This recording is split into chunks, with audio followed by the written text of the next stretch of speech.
Boa noite a todos, sejam bem-vindos a este momento formativo sobre uma temática tão importante que são as ações que envolvem o controle de germes multiresistentes. Esse contexto está diretamente ligado, a uma das temáticas do projeto IRAS, que é financiado pelo Ministério da Saúde e executado pelo Instituto Federal de Educação, Ciência e Tecnologia de Goiás. O projeto IRAS envolve 20 hospitais, 12 no estado de Goiás, no estado de São Paulo e 8 no estado de Goiás, em que são implantados a solução tecnológica EPIC da FIRST. A solução realiza o monitoramento digital das infecções relacionadas à assistência à saúde. Pois bem, o projeto ele tem como objetivo avaliar a efetividade do monitoramento das IRAs, e temos previsto nestes momentos informativos, temos previstos nele, no projeto, esses momentos informativos, como o treinamento de hoje. Então, vou me apresentar, eu sou o professor Hélio Souza Júnior, sou biomédico e faço parte da equipe da área da saúde do projeto IRAS. Sabemos que o uso incorreto ou excessivo dos antibióticos acelera a disseminação da resistência. E iniciamos hoje a Semana Mundial Comemorativa da Conscientização Antimicrobiana, que vai até o dia 24 de novembro, e nada mais oportuno de juntarmos dois temas muito importantes, Covid-19 e multiresistência. Hoje trouxemos para vocês o tema controle de germes multiresistentes em tempo de Covid-19, que será apresentado pela doutora Márcia Pinto. Doutora Márcia, ela é infectologista, consultora em prevenção, controle e tratamento das infecções, possui larga experiência em diversas instituições de saúde públicas e privadas no Rio de Janeiro e tem graduação e mestrado pela UFRJ. Doutora, a senhora tem 30 minutos de fala, daí os 15 minutos finais a gente reserva para os comentários e questionamentos que possam surgir pelo chat. E deixo o convite a todos os participantes que fiquem à vontade para interagir no chat, e que assim que a apresentação terminar, eu vou repassar os comentários e as perguntas para a doutora Márcia, tá bom?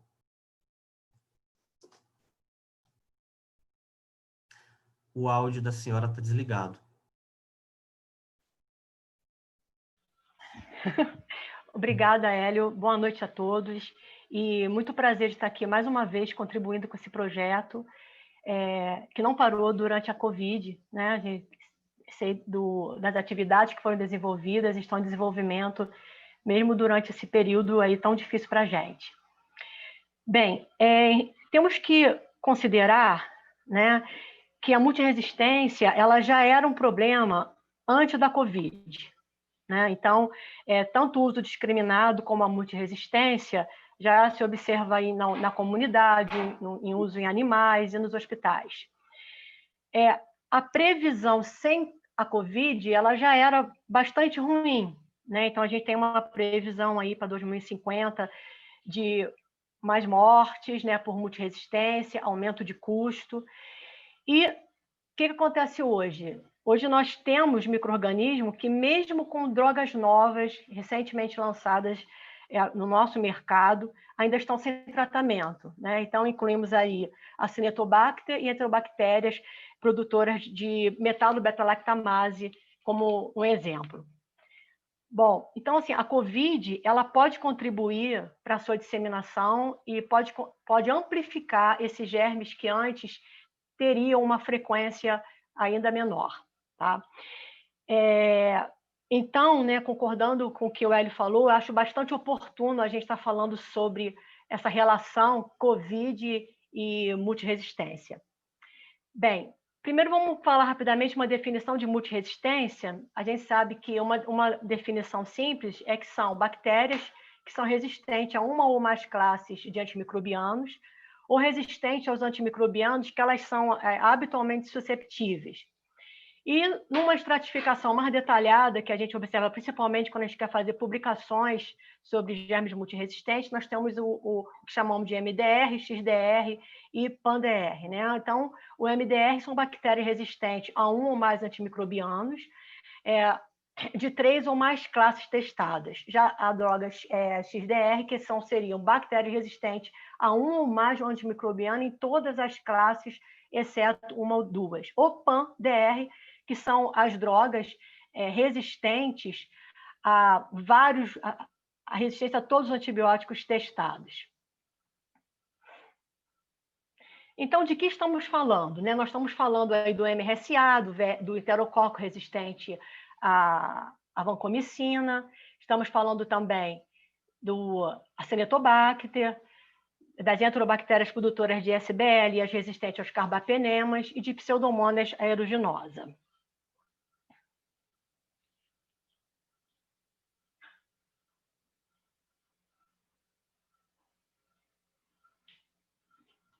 Só passar aqui o slide.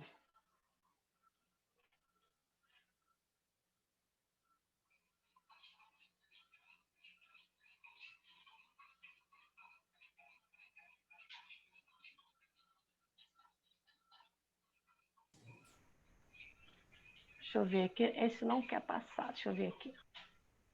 Pode tentar o mouse, doutora. Ou se não, o teclado. Eu estou no mouse, estava direitinho. Deixa eu ver aqui. Agora foi. Foi? Então tá. Acho que agora vai direitinho. Vamos lá. Então, como que controlamos a emergência desses micro-organismos? Então, uma coisa que é muito importante a gente falar é que não é só o uso correto dos antimicrobianos que vai controlar a multiresistência. Então, nós precisamos de adesão às ações preventivas das infecções. Isso então, assim, por exemplo, se você tem uma disseminação de germes, por exemplo, multiresistente nas bacteremias primárias, por exemplo, associado ao catéter, é importante você também agir nas causas que causam as infecções associadas aos catéteres. Precisamos ter um grupo gestor para uso dos antimicrobianos, então não é só necessário você ter um bom uso de antimicrobiano de um ou outro médico, mas você precisa ter um programa, uma política que garanta o uso adequado dos antimicrobianos. Temos que diagnosticar e identificar rápido as infecções, né? Então, daí a gente conta então, com apoio precisamos contar com o apoio do laboratório de microbiologia e da expertise de quem está na linha de frente, né, no diagnóstico rápido e preciso das infecções associadas.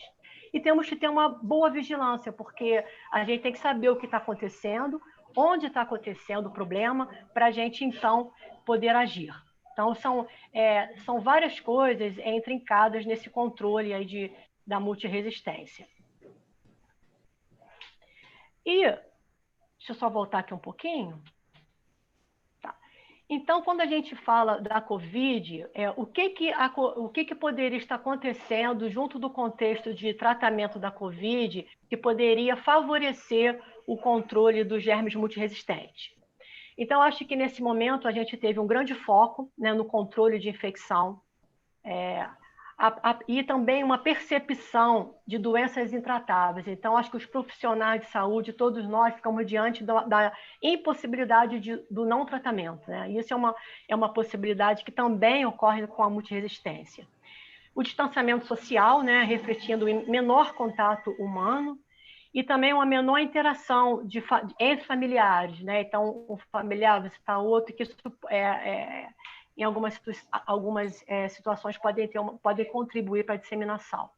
Tivemos redução de cirurgias e demais procedimentos, né? Então, com a COVID, os hospitais precisaram dedicar os seus leitos aos pacientes com a COVID. Reduzimos também coleta de culturas, então a gente pode não estar também, na verdade, identificando o germe multiresistente, porque para reduzir a exposição dos profissionais à COVID, a gente muitas vezes deixa de fazer algumas coletas, como, por exemplo, lavado broncoalveolar. E precisamos, por nos dedicar, talvez, às outras atividades relacionadas à COVID, tivemos aí uma interrupção do rastreamento de vigilância, né? o que pode estar levando a gente a uma subnotificação. Então, acredito que em muitas instituições, os multiresistentes não estão aparecendo na colonização, mas em sim nas infecções, né? Então, já seria a pontinha lá do iceberg, mostrando já o problema na forma de infecção e não de colonização. E, né, talvez, né, a gente tenha um baixo uso de antimicrobianos na comunidade pelo um menor acesso ao serviço de saúde, seria uma possível. Mas eu acho que o desequilíbrio, né, acaba que favorece, na verdade, a disseminação de germe. Então, acho que a COVID ela pode estar contribuindo para ela pode contribuir para essa disseminação de germes mais resistentes.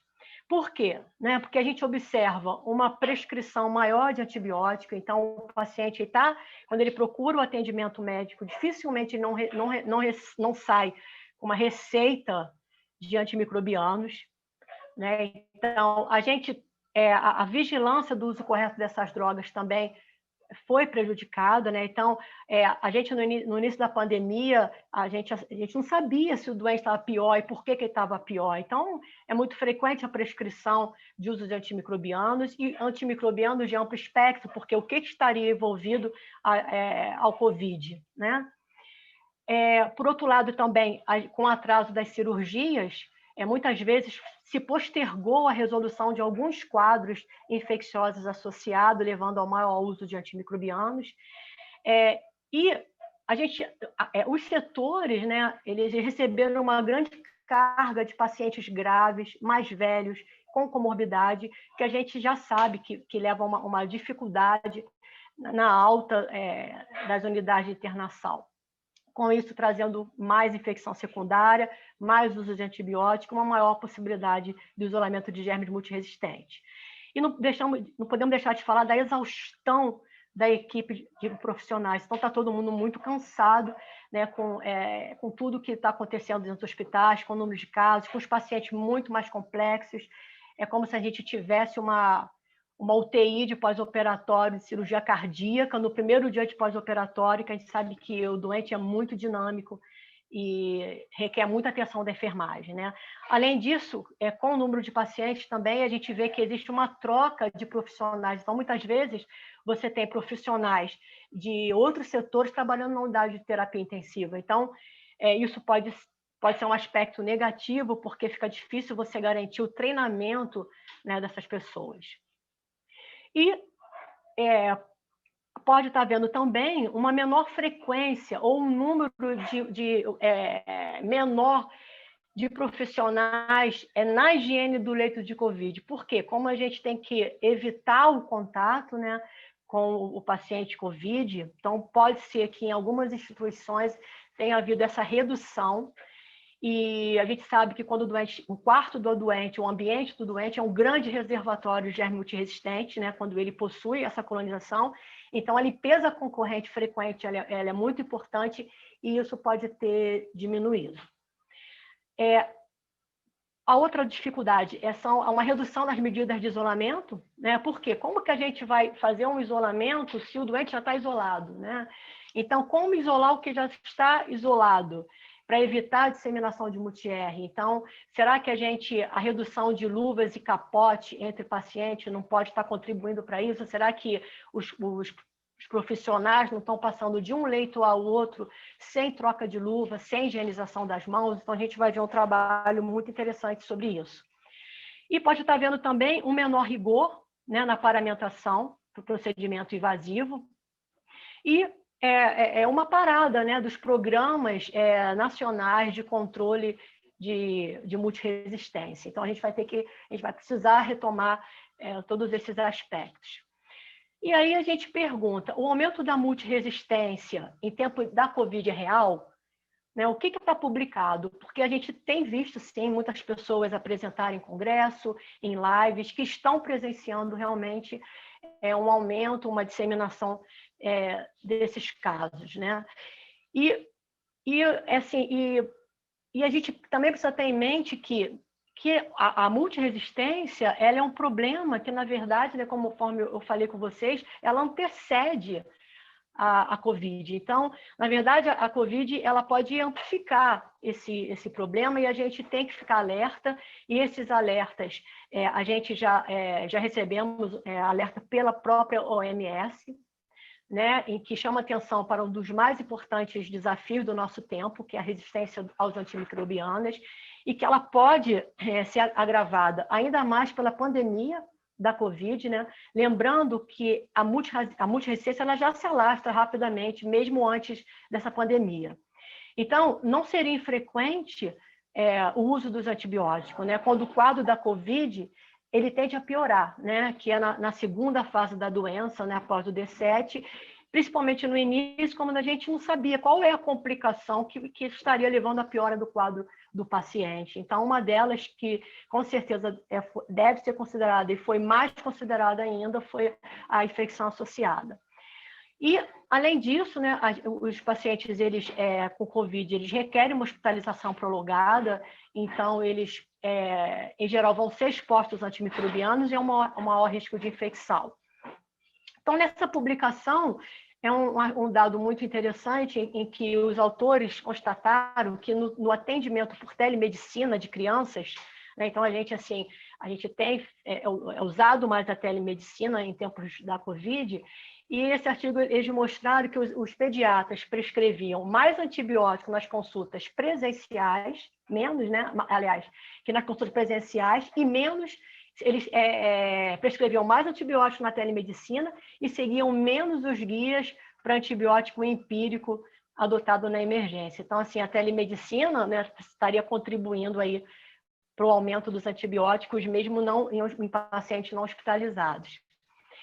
Bom, nesse outro trabalho, os autores, a gente vai fazer agora um pequeno apanhado da literatura para a gente ver o que está aparecendo aí publicado para a gente, né? Então, nessa publicação, os autores compararam o consumo de antibiótico entre janeiro e fevereiro de 2019 com o mesmo período em 2020, né? E durante esse período não houve diferença, né? E, na verdade, houve uma leve redução em 2020. Com a pandemia, o consumo dessas drogas progrediu significativamente, né? Então, quando eles compararam mais à frente, então os meses de março e abril de 2020, com os meses de março e abril de 2029. E mais interessante é que eles observaram que em março houve um aumento do uso da amoxicilina clavulanato.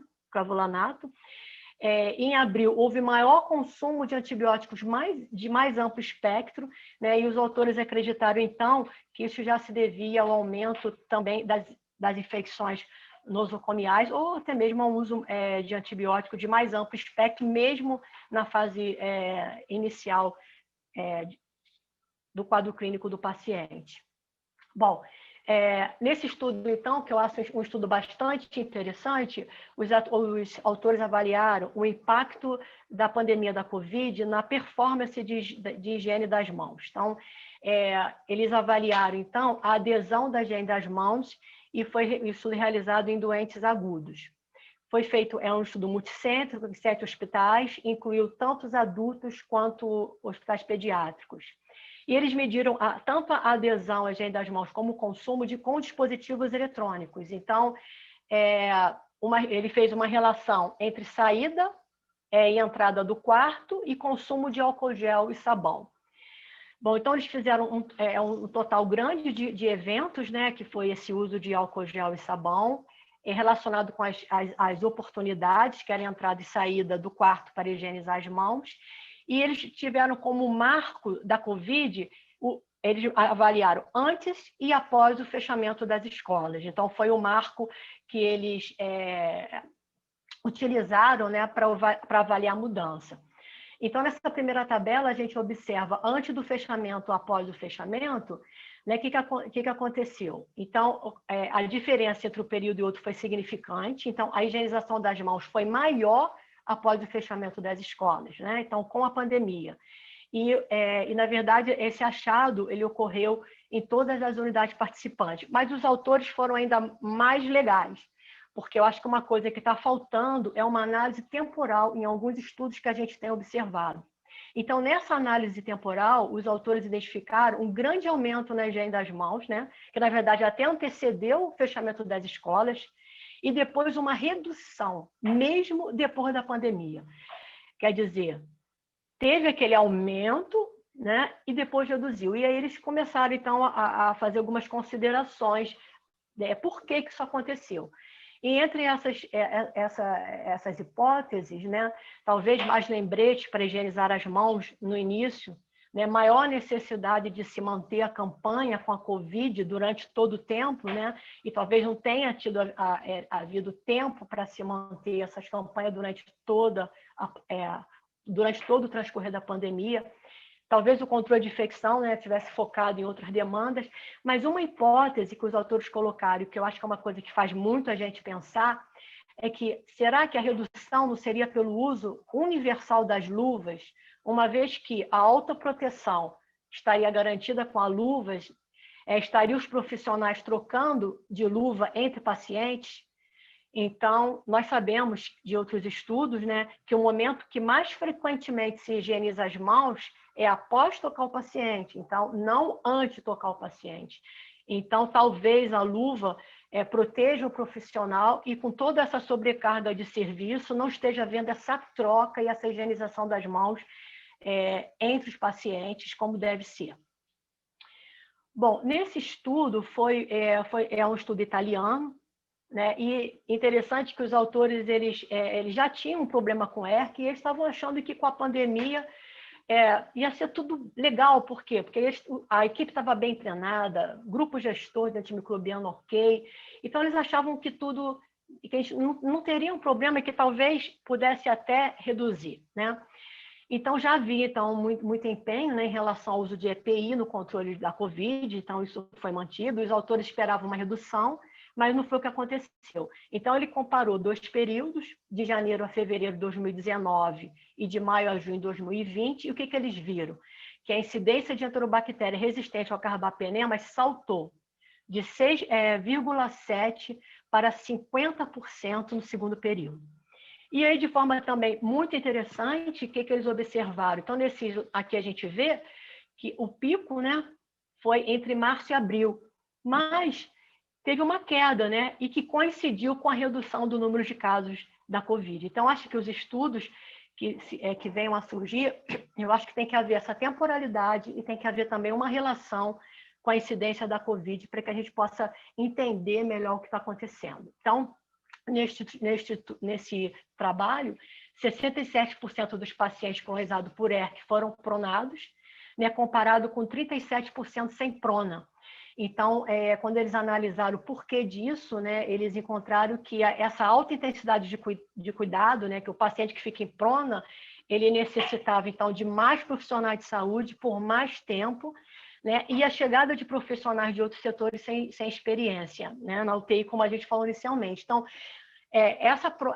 esse cuidado com o paciente e mais a chegada de números foi o que os autores identificaram como uma causa do aumento da multiresistência durante esse período. Bom, um outro estudo que avalia, então, já um estudo de prevalência retrospectivo, né, que os autores analisaram o momento antes da pandemia e durante a pandemia, né, também foi no início da março e abril, se eu não me engano, e nesse trabalho eles na verdade, houve uma redução nos casos de multiresistência por paciente dia e aumento do consumo de sabão. Então, mas assim, é bom a gente lembrar que não houve um aumento temporal. Então, essa temporalidade, né, relacionando a incidência de multiresistência e não apenas números absolutos, isso é muito importante para a gente realmente saber como é que se comporta a multiresistência com os casos de Covid. Bom, então, quando a gente fala em controle de multiresistência, a gente sempre tem que pensar prevenção de infecção, uso adequado de antimicrobiano. Se a gente pensa que na Covid o uso adequado de antimicrobiano possa ter reduzido, a gente tem que perguntar por quê? Por que estamos usando mais uso de antimicrobianos? E a justificativa que a gente encontra seria a co-infecção na COVID. Então, eu vou mostrar para vocês alguns trabalhos, né, para a gente poder entender se a co-infecção na COVID ela é frequente, e vamos falar também como é a qualidade dessas publicações. Né? Então, eu pergunto, será que a associação rotineira de antimicrobianos no tratamento desse paciente está justificada? Então, é uma pergunta que a gente tem que buscar. E aí, quando a gente vai na literatura, a gente fica um pouco atado, né? E aí, antes de falar dos artigos, eu vou falar de algumas limitações desses artigos que eu considero muito importantes. Então, primeiro, né, a grande maioria dos casos, se não todos, são relatos de caso ou séries de casos.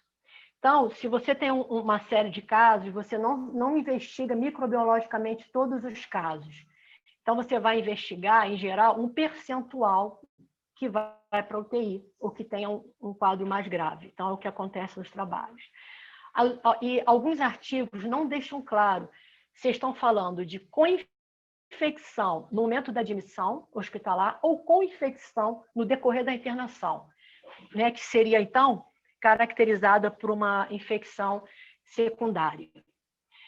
Muitas vezes se considera co-infectado quem isola um germe, né? Então, independente se o paciente apresentava ou não critérios para infecção respiratória.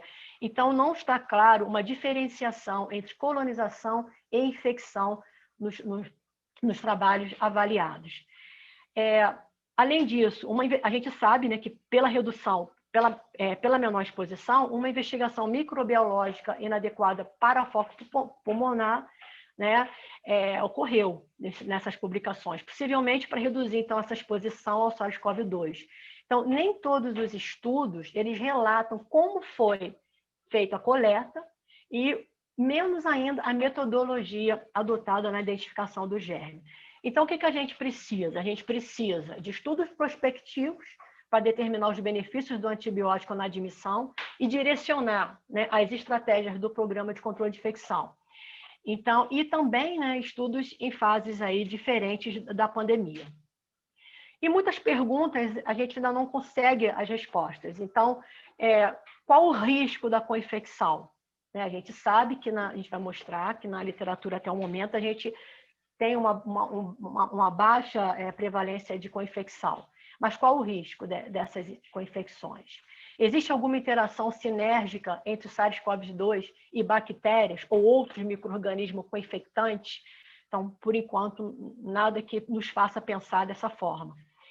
Existindo a co-infecção, ela afetaria a gravidade da COVID de forma diferenciada? Possivelmente sim, né? A gente sabe que, claro que a COVID tem outras complicações, mas a infecção bacteriana, com certeza, pode trazer maior gravidade. Os micro-organismos isolados na co-infecção, quando identificada, né, na admissão hospitalar do paciente, seria diferente do habitual? Então, a gente, por exemplo, um doente que é admitido com COVID, ele vai ter mais germes, ele vai ter, além de Streptococcus pneumoniae, hemófilos, influenza, que são os germes mais frequentes, ele tem um risco maior de ter outro tipo de bactéria. Então, isso também não parece ser verdadeiro, né? Os trabalhos mostram que quando você consegue isolar a bactéria, você isola o Streptococcus, Staphylococcus aureus, hemófilos e influenza. Raramente você vai isolar germes como Pseudomonas e Enterobactéria, e que não fica muito claro se o autor estava falando de uma infecção na admissão ou no transcorrer de uma internação. E a gente sabe, a gente está usando mais antibiótico, né? Então parece que sim. E qual o impacto do corticóide, dos imunomoduladores? Então, são ainda muitas perguntas que a gente ainda não consegue responder com nível de evidência mais robusto. Mas vamos a alguns estudos que eu achei interessante trazer aqui para vocês. Então, nessa publicação, os autores foram 1.705 pacientes em 38 hospitais em Michigan, de março a junho, e a análise microbiológica foi realizada nas primeiras 48 horas de admissão. Então, eles encontraram que 56,6% dos pacientes recebiam antibiótico, e aí eles excluíram a azitromicina, né, porque a azitromicina, no caso, estaria sendo utilizada por outros motivos, então eles excluíram, que eu achei interessante, né, na admissão. E entre estes, após resultado positivo para a COVID, 54% dos pacientes tinham seu antibiótico suspenso. Então, eles entravam, mas depois que viam o resultado para a COVID, era suspenso. Então, e variou, né? Essa taxa variou entre as instituições, entre 27% e 84%. E os autores comentam que não se sabe, né? Não estava claro se havia estereotipo nessas instituições ou não. Bom, destes pacientes, então, que receberam os antimicrobianos, somente 3,5% apresentavam com infecção bacteriana comprovada. E aí, para cada um paciente que recebia antibiótico ou infecção, 20 recebiam sem comprovação. Então, foi um cálculo que os autores fizeram em relação a isso. Então, 19 estavam utilizando sem uma comprovação de co-infecção. E aí, de forma interessante, eles observaram também que havia uma maior realização de antígeno urinário para a legionela do que antes para a pandemia, né? Então, as pessoas estavam buscando outras formas de diagnóstico de infecção. E metade dos pacientes realizaram PCR para vírus respiratórios, né? E entre eles, a co-infecção viral foi confirmada em 0,5%. Então, no entanto, mesmo quando eles confirmavam essa co-infecção viral, se mantinham os antibióticos. A procalcitonina abaixo de 0,1, então apresentava um valor preditivo negativo de 98%, né, de associação com a infecção bacteriana. Então, embora em torno de 55% dos pacientes com co-infecção bacteriana tivessem uma procalcitonina acima de 0,5, o mesmo não ocorria com 21% daqueles sem infecção. Então, mostrando aí o valor, a importância do valor preditivo negativo da procalcitonina, que pode ajudar a gente na diferenciação entre a pneumonia pela COVID ou a bacteriana. Bom, quem confirmou a co-infecção apresentou um tempo maior de internação e um tempo maior também, e uma maior letalidade. Então, esse estudo ele contribuiu nesse sentido, né, de um uso elevado de antimicrobianos, o auxílio da procalcitonina na diferenciação e o aumento de mortalidade relacionada. Bem, aqui eu faço um pequeno apanhado de alguns autores, né, dos achados com foco em co-infecção, em germes com germes diferentes do habitual quando a gente fala das infecções comunitárias. Então, nesse trabalho de Contor, ele achou que 28% de co-infecção bacteriana, né, em 48 horas de UTI. Ele não encontrou vírus. 31% dos pacientes recebiam, agora um porém, né? Ele achou 28% de co-infecção, mas 31% dos pacientes recebiam antibiótico antes de entrar na UTI. Então, acho que ele está se falando, na verdade, de uma co-infecção, de uma infecção secundária e não de uma co-infecção. Então, os germes mais isolados foram, mesmo assim, pneumonia, Haemophilus influenza, Staphylococcus aureus e algumas enterobactérias. Nesse segundo estudo de Timothy, o estudo foi um estudo de revisão. Então, ele encontrou que 50% dos estudos não relatam com infecção bacteriana ou fúngica. 8% dos pacientes com COVID, a co-infecção foi identificada, então, nesse grupo de trabalhos analisados. 72% dos pacientes usavam antibiótico e não se observou uma intervenção por um grupo gestor de antimicrobianos.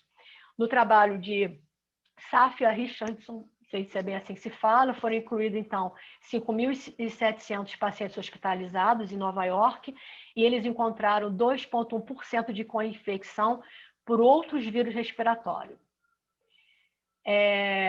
No trabalho de Praia, 152 pacientes foram analisados, 3,6%, na verdade, do universo de pacientes admitidos com COVID.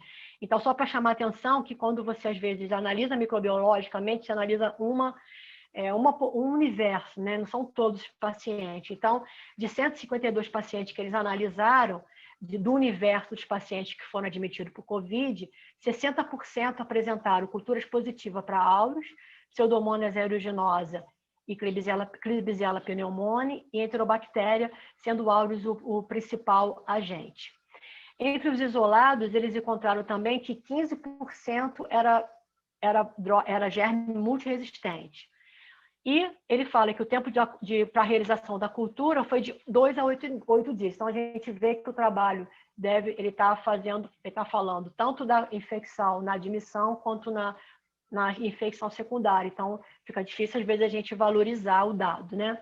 Então, uma coisa importante é que todos os pacientes admitidos, 71% utilizou pelo menos um antibiótico, né? E nesse grupo analisado, 98% usaram antibiótico. Mesma coisa mostrou o autor de baixo, que analisaram 52 pacientes de UTI, encontraram a frequência de IRA em torno de 13,5% e 94% utilizaram, então, antibiótico. Nesse outro estudo, foi uma revisão, foi uma meta-análise, então eles analisaram 3.506 pacientes com COVID, todos os estudos retrospectivos, e encontraram, então, 3,5% de co-infecção e 14,3% de infecção secundária. Então, mostrando novamente uma baixa frequência de co-infecção. Entre os 14% dos estudos que relataram o tipo de infecção, eles já encontraram, então, micoplasma, hemófilo influenza, pseudomonas aeruginosa. Então, a gente observa que é um percentual pequeno relatou qual foi o germe isolado. Então, nesse subgrupo, né, a gente vê que 71% dos pacientes recebiam antibiótico. Então, mais uma vez, corroborando a alta frequência no uso de antimicrobiano desses pacientes. Já no estudo de Garcia, Caroline Garcia, foi uma coorte observacional, né, com 989 pacientes, e eles analisaram após 48 horas de admissão hospitalar. E nesse estudo, as amostras clínicas apresentavam critérios de elegibilidade, então, o que era considerado para amostra no escarro, então tinha acima de 24 células, padrões de escarro adequado. E eles encontraram, então, pneumonia, moraxella, hemófilos, Staphylococcus aureus, e nesse encontraram, então, 2 casos de MRSA. Os autores, eles indicam, né, o antibiótico aos pacientes imunodeprimidos ou que são admitidos diretamente da UTI. Então, a partir dessa coorte, o hospital faz essa orientação. E numa outra meta-análise, então, de Landsburg, analisou 3.834 pacientes, 7% encontrou, então, 7% de co-infecção, sendo que 7% no geral, mas 14% no paciente na UTI e uma baixa infecção viral associada de 3%. Né? Então, esses foram os estudos que eu achei mais interessante trazer.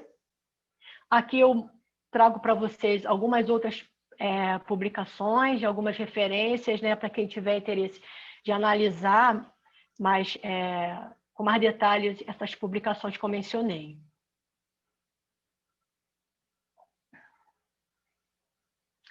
Bem, então, algumas considerações, né? Embora nós tenhamos poucos estudos relacionando a COVID com multiresistência, publicados até o momento, a presença de surtos ao longo do tempo é bastante plausível, considerando os pontos negativos no entorno das unidades de internação da COVID, que não impedem um controle, mas o desafiam bastante. Então, a gente sabe que o desafio é possível, mas é grande, né, e com todo esse entorno, com todos os problemas que vêm com a COVID. A percepção, tanto dos profissionais de controle de infecção, os alertas que a OMS está fazendo, e alguns dados apresentados em congressos, em live, mas que ainda não estão publicados, mostram, sim, que a COVID contribuirá com a disseminação de germe multiresistente. Agora, tão importante quanto os estudos do impacto da COVID na disseminação global serão os estudos com análise temporal da incidência da COVID ao longo da pandemia, o que deve confirmar a presença frequente de surtos e até mesmo o surgimento em uma escala maior de mecanismo de resistência que até o momento é infrequente em algumas instituições. Precisamos reforçar também, né, que o controle de germe multiresistente ele não depende somente do uso racional dos antibióticos, né? Queria enfatizar isso mais uma vez, mas também das boas práticas de controle de infecção que foram perdidas ou reduzidas com a COVID. E com a maior necessidade de proteção do profissional de saúde, né? Como a gente falou, como o uso constante de luvas e a não troca entre os pacientes com a higienização das mãos nesse momento. A gente sabe que não é simples diferenciar o quadro da pneumonia causada pela COVID de COVID mais infecção associada, né? Podemos dizer que a co-infecção na pneumonia viral da COVID não parece ser superior, na verdade, parece ser inferior às publicações de co-infecção, por exemplo, em surto de influenza. Agora, o uso rotineiro de antibiótico ele deve ser questionado, principalmente nos pacientes que não têm gravidade, que não apresentam fatores de risco ou evidência de infecção bacteriana associada.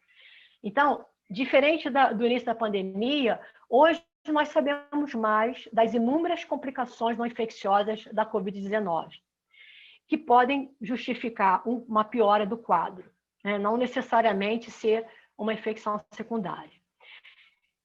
A dosagem da procalcitonina mostrou, né, auxiliar no diagnóstico diferencial, principalmente quando os valores são inferiores a 0,1, tanto na admissão do paciente quanto no transcorrer da internação. Eu acho que a dosagem seriada pode ser bastante interessante, né? Então, a procalcitonina apresenta um valor preditivo negativo elevado, então, quando você tem uma dúvida diagnóstica, tem uma procalcitonina inferior, isso vai te ajudar, junto com outros dados, a dizer que aquele paciente não tem uma co-infecção bacteriana. Então, acho que a gente pode passar a trabalhar mais com a procalcitonina. E outros dados importantes, como aumento e mudança do aspecto de secreção, imagem nova ou localizada, né? E culturas positivas devem fazer parte desse grande aí arsenal que a gente vai precisar usar na hora de definir se aquele paciente vai precisar ou não de uma associação antimicrobiana.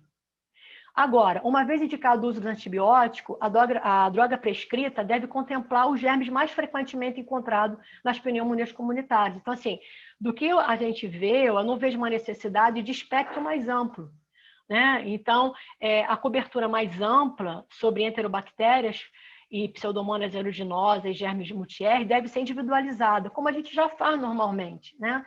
Considerando a idade do paciente, comorbidade, uso prévio de antibiótico ou imunodepressão.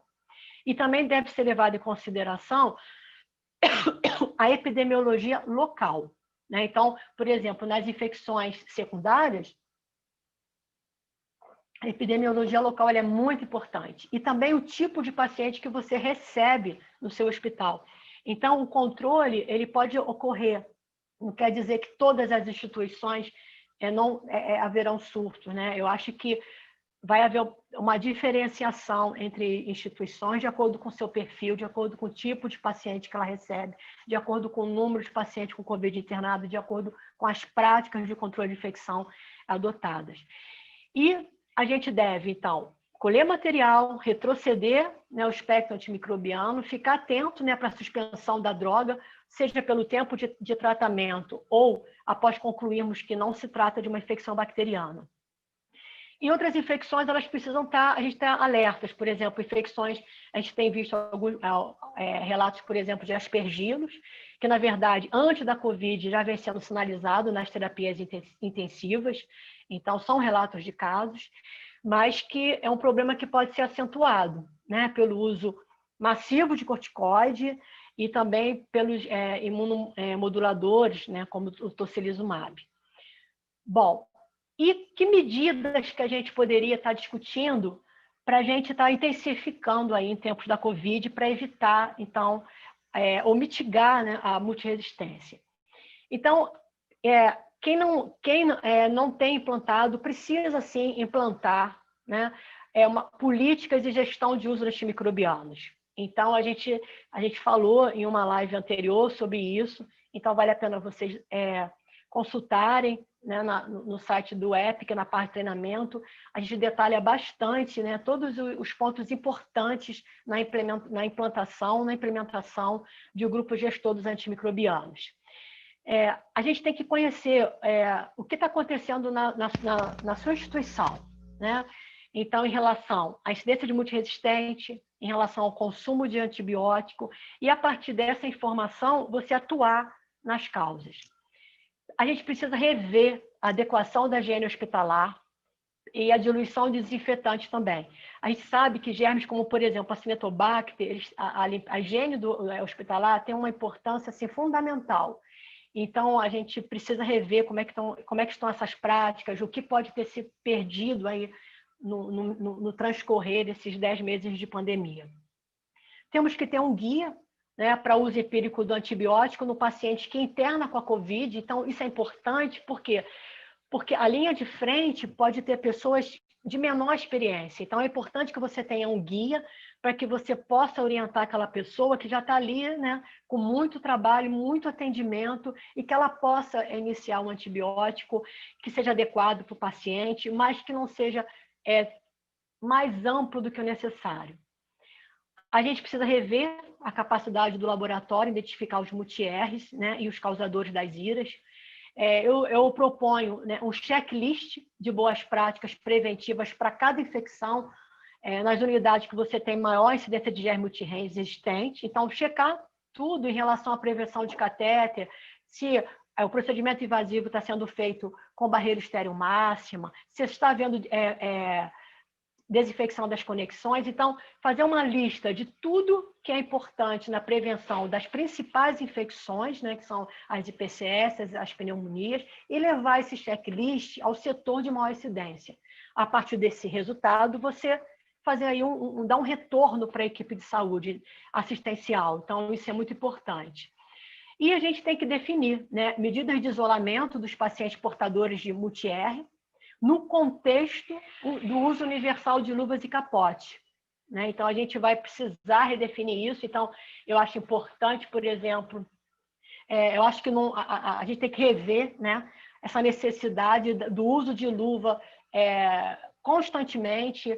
Então, eu acho que a luva pode ser colocada no momento que vai haver o contato com o doente e retirada a seguida com a higienização das mãos. Então, eu acho que a gente tem que pensar muito sobre esse uso universal.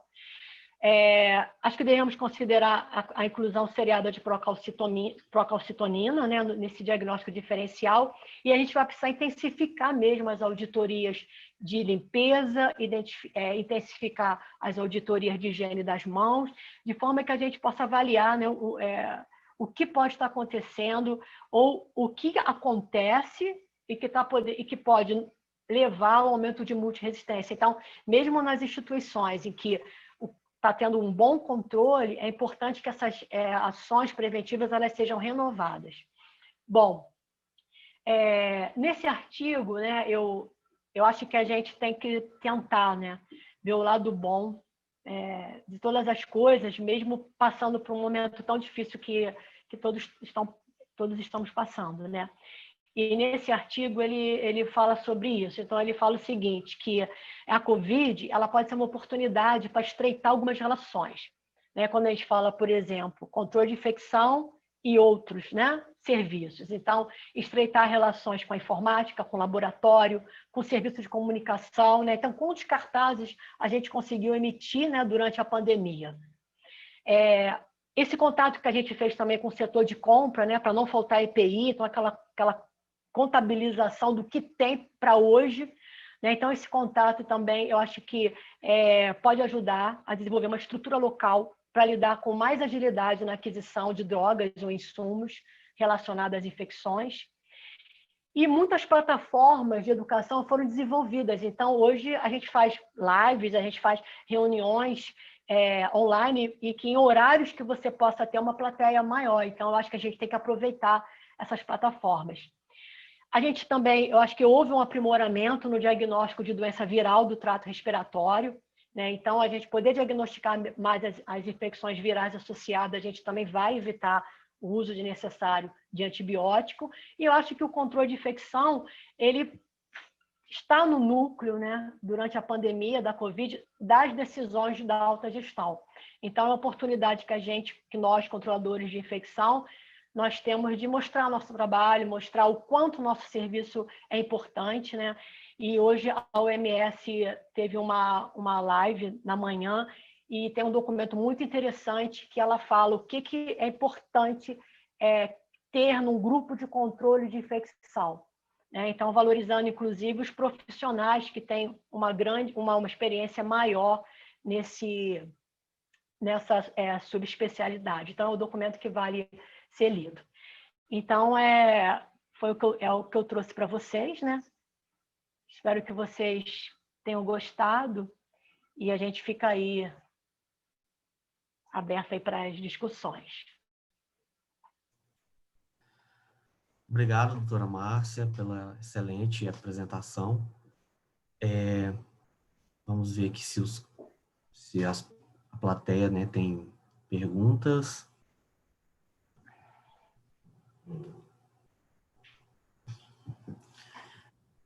Enquanto, né, as pessoas elas podem estar aqui, né, fazendo a sua pergunta, eu recebi algumas aqui também que eu gostaria de perguntar para a senhora, né?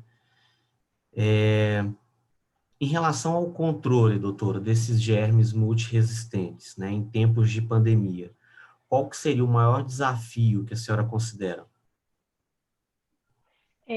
Eu acho, Hélio, assim, que o maior desafio é a gente poder integrar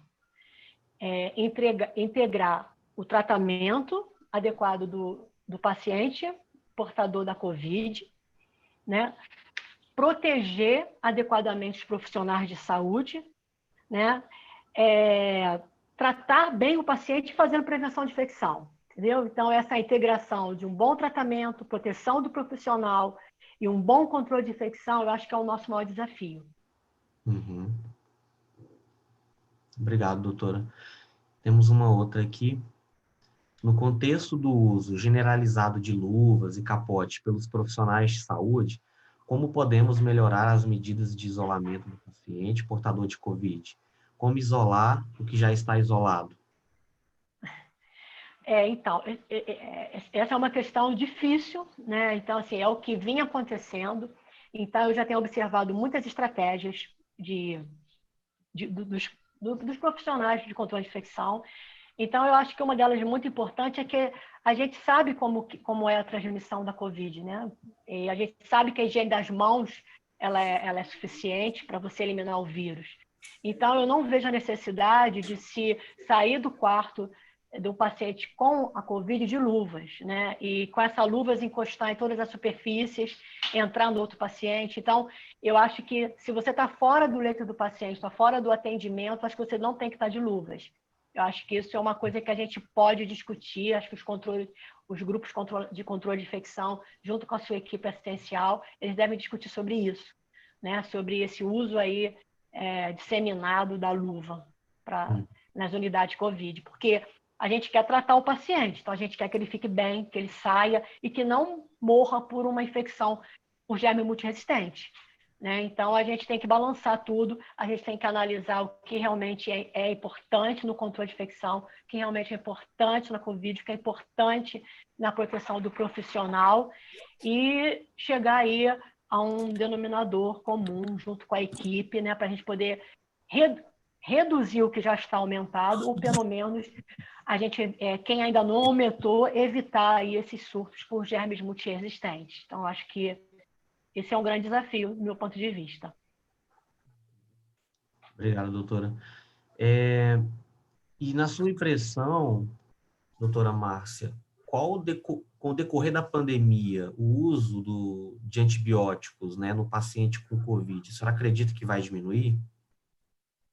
Não, eu acredito, assim, porque assim, eu acho que se a gente tiver um bom trabalho dentro de cada instituição, né, então se a gente puder, nós, os responsáveis pelo controle de infecção, né, aquele grupo que vai estar à frente do controle de infecção, ou então aquele grupo que tem um entendimento melhor sobre a COVID, ele poder passar esse conhecimento para quem está na linha de frente e poder atuar em situações em que o antibiótico não se faz necessário, né? Eu acho que isso, eu sou otimista, eu acho que vai sim, e também porque hoje eu acho que a gente já sabe mais do que sabíamos antes, né? Então, antes um paciente internava com a COVID, e aí o que a gente pensava? Pô, eu não sei se é só vírus ou se isso tem bactéria. Hoje a gente sabe como a doença se apresenta, as fases que ela se apresenta. A gente sabe que a gente tem alguns recursos que a gente pode utilizar. Né? Não é que a coisa está resolvida, que a gente não vai usar antibiótico, mas eu acho que a gente pode ter uma análise melhor sobre cada paciente. E eu acho que o grupo de controle de infecção ele tem um papel importante nisso, que é de dar confiança à equipe que está lá na linha de frente, né? Então, eu acho que a gente pode trabalhar isso e eu tenho esperanças que sim, que no decorrer da pandemia a gente melhore melhore que não tenhamos esses indicadores com evidências robustas sobre o aumento de multiresistência ou do uso massivo dos antimicrobianos, né? E em relação a isso, doutora, tem uma outra questão também que foi levantada, assim, né, que antes da pandemia a situação ela já era preocupante, né? Inclusive com uma previsão da OMS, né, de um cenário assim drástico até 2050, onde essa resistência microbiana poderá, né, estar associada aí a mais de 10 milhões de mortes anuais, né? A senhora acredita que esse cenário ele pode se agravar com essa utilização indiscriminada dos antimicrobianos para o tratamento da Covid-19? Então, nesse ponto eu tenho um receio que eu acho que, assim, dentro do que a gente falou, eu acredito que os grupos vão batalhar bastante no controle dos antimicrobianos e também nas ações preventivas de infecção. A gente nunca pode achar que é só o controle antibiótico que vai propiciar um controle de germe multiresistente. Não é. Então, se você tiver um bom controle de antibiótico, mas você não tem uma boa adesão a todas as ações preventivas de infecção, você não controla o germe multiresistente. Agora, o que eu vejo de mais problemático no momento é o seguinte, né? Eu acho que a gente vai apresentar alguns surtos de multiresistência, né? Como a gente já vem notando. E o receio é que bactérias que antes você não tinha problema, passa a ter problema, né? Então, por exemplo, enterobactérias produtoras de metalenzima, que antes a gente tem mais o que a KPC e a SBL já estão aparecendo aí em alguns hospitais. Então, o que pode acontecer? A gente pode ser que a gente tenha uma expressão maior de mecanismos de resistência que não tenham que a gente não tenha como tratar com as drogas que nós temos no momento. Então, isso é um grande problema. Então, por isso que eu acho que a gente tem que fazer nosso dever de casa, né? Tentar usar bem o antibiótico e prevenir todas as infecções secundárias possíveis. Doutor, e uma última questão, o que a senhora acha do uso, né, desses antibióticos na microbiota das pessoas, né? Já que a gente sabe que em condições normais a microbiota ela está em simbiose, né? E quando a gente ingere um antibiótico, né, causa uma disbiose com alguns micro-organismos sendo eliminados, enquanto outros, né, acabam, né, crescendo. Pode acontecer um impacto assim, maior na população? Tem algum estudo relacionado a isso? Assim, eu não conheço assim, nenhum estudo específico, né, assim, sobre esse tema que você está colocando. Mas assim, o que eu posso te dizer é que toda vez... Na verdade, assim, se a gente usar antibiótico, nós já estamos fazendo pressão seletiva. Então, não é usar bem, não vai fazer pressão. Então, usou bem ou usou mal, você faz pressão. Se você usa mal muitas vezes e desnecessariamente, a pressão vai ser muito maior, né? Então, o que a gente vê nesses trabalhos? Que quando você usa uma droga de amplo espectro, o que você faz? Você mata todas aquelas bactériazinhas ali da microbiota do paciente, sensíveis. E quem é que vai crescer? As resistentes, né? Então, eu acho que o impacto é importante, né? O impacto pode ser grande, né, de você fazer mesmo uma pressão seletiva de bactérias que não são sensíveis ao antibiótico utilizado mais frequentemente naquela instituição. Então, por isso que eu falei que é muito importante a gente saber o que acontece em cada instituição, porque os problemas eles podem não ser iguais, podem não ser universais. Então, é preciso cada instituição saber qual é o seu germe multiresistente, como está o consumo de antimicrobiano, para que estão usando. Então, por exemplo, uma instituição que tem uma alta taxa de Acinetobacter, o que eu sugiro? Vai na higiene, vai na limpeza dos leitos, olha esse reservatório, né, que as bactérias permanecem nas superfícies aí por meses, o Acinetobacter pode permanecer acho que por 2 meses. Então, imagina um doente que fica com Acinetobacter por um mês numa UTI, você imagina o grau de reservatório de toda a unidade dele. Então, é importante que a gente reveja essas limpezas concorrentes, né? É importante que a gente olhe a diluição dos produtos, é importante que a gente avalie se o produto que estamos usando tem ação no tipo de germe que a nossa instituição está isolando, né? Então, a gente sabe, por exemplo, que alguns desinfetantes não atuam em clostrídio, né? E a gente pode bem então, ter um surto de clostrídio com a pandemia, conforme você falou. Uma desestruturação importante, né, dessa microbiota favorece, com certeza, a diarreia por clostrídio. Então, a gente tem que estar atento a todos esses detalhes, entendeu, Hélio? E outra coisa também, eu tenho mais MRSA. MRSA está muito relacionado com transmissão cruzada mesmo, né? Então, é importante rever se as pessoas estão tirando a luva, estão higienizando as mãos, como é que elas estão se comportando fora do leito do doente. Né? Então, a gente viu que muitas unidades de Covid, elas são por cortinas, fica todo mundo no mesmo ambiente. Então, a gente tem que rever isso, mostrar resultado, falar que o problema está acontecendo e pedir ajuda, né? De que a gente possa modificar essas práticas e retomar algumas práticas que nós tínhamos antes. Eu acho que isso é muito importante. Uhum. Bom, doutora Márcia, eu agradeço muito a excelente apresentação, as respostas. Eu gostaria de agradecer a presença, né, e a participação de todos. Iremos enviar os certificados de participação a todos os presentes. E você pode rever essa aula através do site www.epic.com.br/treinamentos.